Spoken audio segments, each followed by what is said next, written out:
Hello friends, हमारे इस YouTube channel पर आपका स्वागत है। आज हम फिर से मार्च 2023 के ही कुछ इम्पोर्टेंट करंट न्यूज़ को लेकर आए हैं। उस पर हम डिस्कस करेंगे। और इससे पहले भी हम दो वीडियो मतलब मार्च 2023 के ही करंट अफेयर्स पे बना चुके हैं, तो आप उसको भी देख सकते हैं। तो चलिए फिर स्टार्ट करते हैं आज का फर्स्ट टॉपिक से। तो आज का हमारा फर्स्ट टॉपिक क्या है? डेंगू वैक्सीन से रिलेटेड है। तो चलिए पहले देख लेते हैं कि डेंगू होता क्या है। Dengue is mosquito borne tropical disease. और ये कि कारण क्या है इसका? Caused by dengue virus. और डेंगू वायरस का नाम क्या है? फ्लेवी वायरस नाम है। Transmitted by several species of mosquito within the genus Aedes और प्रिंसिपली एडीज एजिप्टी। मतलब ये एडीज एजिप्टी के ही बहुत सारे सेवरल स्पीसीज होता है मॉस्क्यूटो का, उसके द्वारा ये ट्रांसमिट होता है। This mosquito also transmit. और ये जो मॉस्क्यूटो है ये चिकनगुनिया जीका इन्फेक्शन को भी क्या करती है?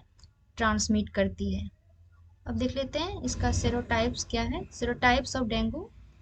सेरोटाइप्स क्या होता है वो समझ लेते हैं। सेरोटाइप सेपरेट ग्रुप होता है किसका? Within a species of micro organism that all share a similar characteristic. वे सारे क्या करते हैं? सिमिलर कैरेक्टरिस्टिक ऑफ वायरस को क्या करते हैं? शेयर करते हैं।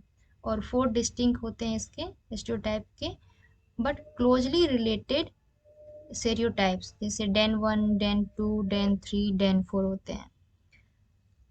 द डेंगू वैक्सीन, जो डेंगू वैक्सीन है जैसे कि CYD, TDV, डेंगॉक्सिया, ये सब क्या है? एक वैक्सीन है जो कि अप्रूव्ड किया गया है किसके through? US United State Food and Drug Administration. कब? In 2019। The first dengue vaccine, मतलब ये क्या है? फर्स्ट डेंगू वैक्सीन है to get the regulatory nod in the USA। अब इसके चैलेंजेस क्या हैं वैक्सीन डेवलपमेंट में?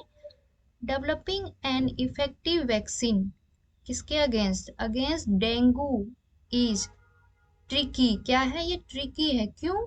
Because it is caused by 4 close related virus serotypes. मतलब ये 4 related, D1, D2, D3, D4।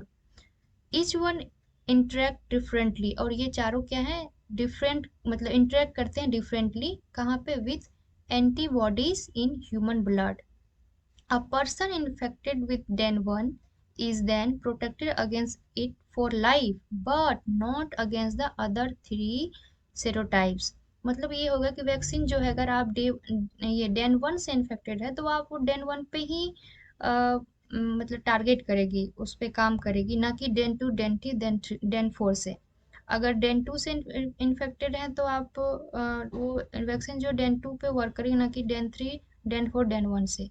मतलब ये सब पे टारगेट नहीं करती है, किसी एक पे टारगेट हो रहा है इसका, किसी एक के अगेंस्ट ये आपको क्या है? प्रोटेक्शन देती है। बट जो एक आइडल वैक्सीन है ना, वो क्या होना चाहिए? Must target all serotypes. मतलब एक आइडल वैक्सीन का मतलब हुआ कि ये जो चारों, मतलब जैसे DEN1, DEN2, DEN3, DEN4 है, ये सब पे वर्क करे। बट ये जो वैक्सीन है ना, ये सिर्फ किसी एक पे क्या हो रही है?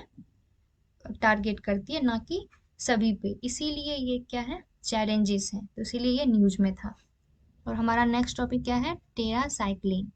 ये क्या होता है? It is long lived antibiotic and it linger, linger मतलब बने रहना, in soil for a decades resulting in ecological imbalance.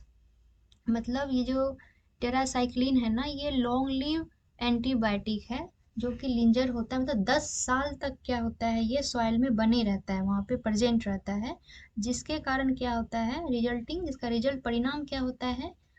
इससे इकोलॉजिकल इम्बैलेंस होती है। दीज एंटीबायोटिक्स, जो टेरासाइक्लिन है, when released into the soil through, मतलब सॉइल में किसके थ्रू ये रिलीज होता है? डंग एंड यूरिन के थ्रू ये क्या कहते हैं? रिलीज होती है सॉइल में। और ये अल्टर कर देती है, चेंज कर देती है किसको? The microbial communities in the soil, और उसको सॉइल में जो माइक्रोबायल कम्युनिटी होती है ना उसको क्या करती है, अल्टर कर देती है, इस तरह से करती है, in that way that are detrimental for carbon sequestration, जिसके कारण क्या होता है, ये हानि पहुंचाती है किसको, कार्बन सिक्वेस्ट्रेशन को क्या करती है, ये डिटरमिनेंटल करती है, मतलब हानि पहुंचाती है।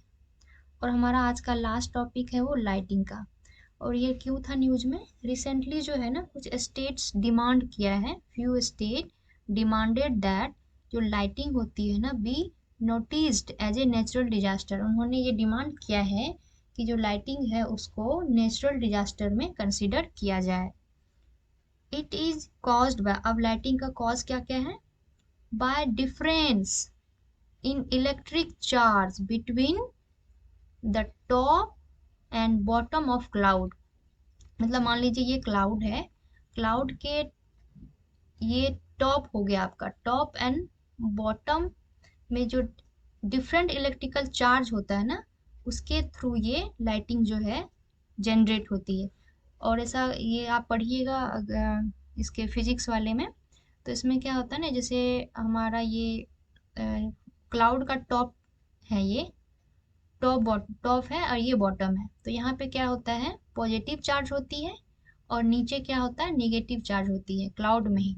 और इन दोनों के बीच जब जो दोनों के बीच में अट्रैक्शन होता है ना, जो दोनों के बीच अट्रैक्ट करते हैं एक दूसरे को, क्योंकि दोनों तो ये अपोजिट चार्ज है, पॉजिटिव और नेगेटिव, तो इसी से क्या होता है, जनरेट होता है, लाइटिंग जनरेट होती है।